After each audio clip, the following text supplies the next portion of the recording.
The बहुजन आवाज. नमस्कार, मी सदानंद खिल्लारे. आपण पाहतात द बहुजन आवाज. लोही येथे छत्रपती शिवाजी महाराजोत्सव समदान शिबिर संपन्न.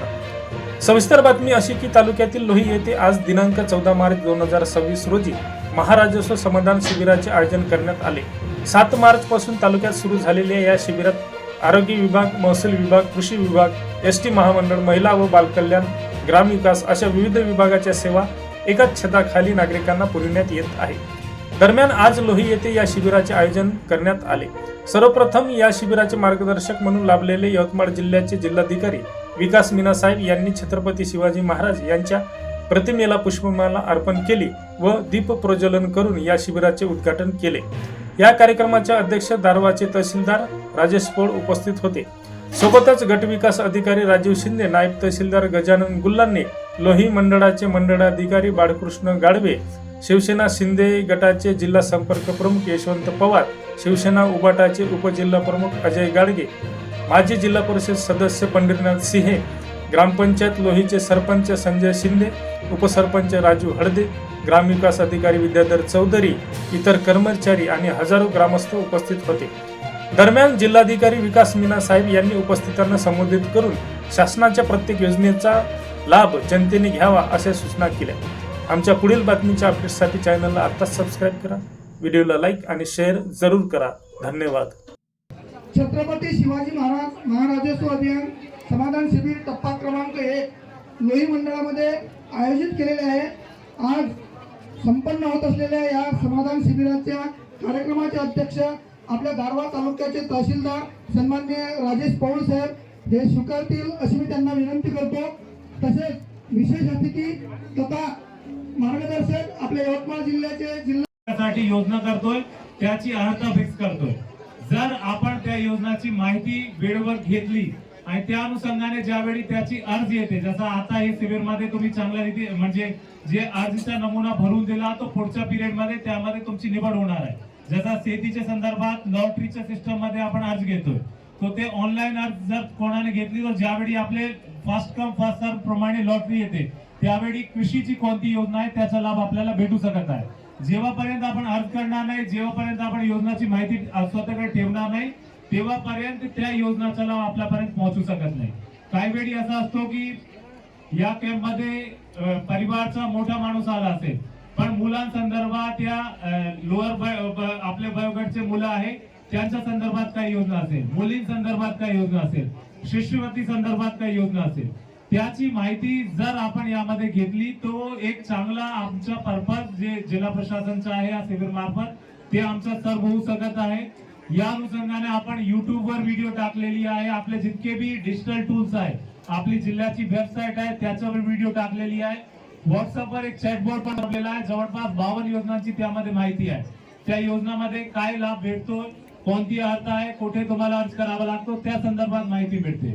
सिमिलरली आपल्या प्रत्येक गावामध्ये आपले सरकार सेवा केंद्र आहे आणि त्यासोबत सीएससी केंद्र आपला ग्रामपंचायत स्तरावर असते. त्यांच्या मार्फत पण तुम्ही माहिती घेऊ शकत आहे. योजनांच्या संदर्भात आपण कशा रीतीने एलिजिबल होणार आहे त्या अनुषंगाने आपलं काम करण्याची गरज आहे.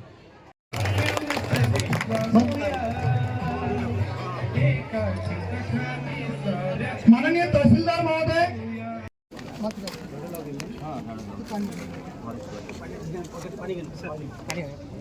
संजू थोडं मागं मागे या ना, इकडून या ना, फोटो घेऊ ना, व्हिडिओ करा. हां आहे सर. एक मिनिट ओके. आमचे अधिकारी आहे अविनाश तुम्ही स्वतःचा नंबर टाकून द्या आणि सगळ्यांना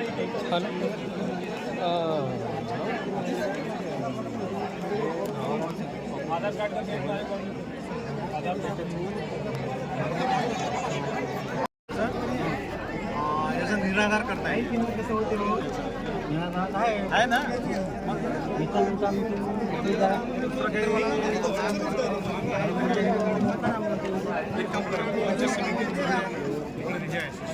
ड्रॉप आहे, बँक ड्रॉप खाली आहे, त्याच्यावर तुम 100-200 रुपये खर्च कर लो, क्या करा.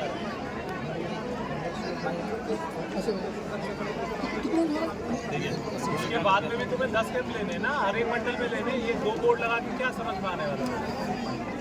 क्या बांधना रास्ता कैसा आइडेंटिफाई कर दो काय कर दो कोई डिजिटल स्क्रीन लगा के क्या अंतर आ रहा है लोग सदा पाहता आते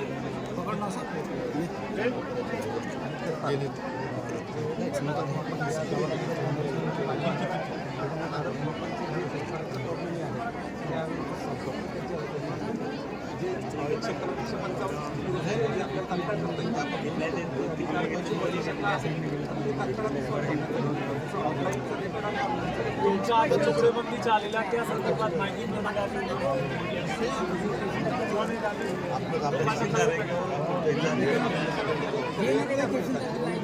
ठीक है लोकांना तुम्ही एम्पावर करा ना जितने भी है एक बड़ा बैनर बना उसमें हाल फिलहाल में जो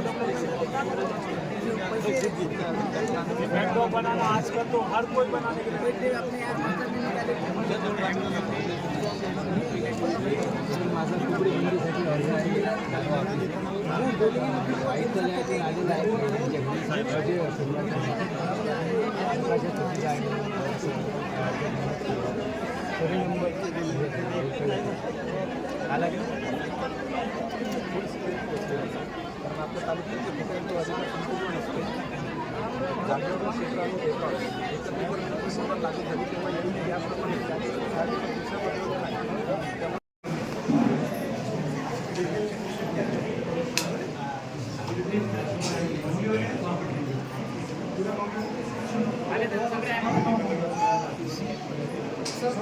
सर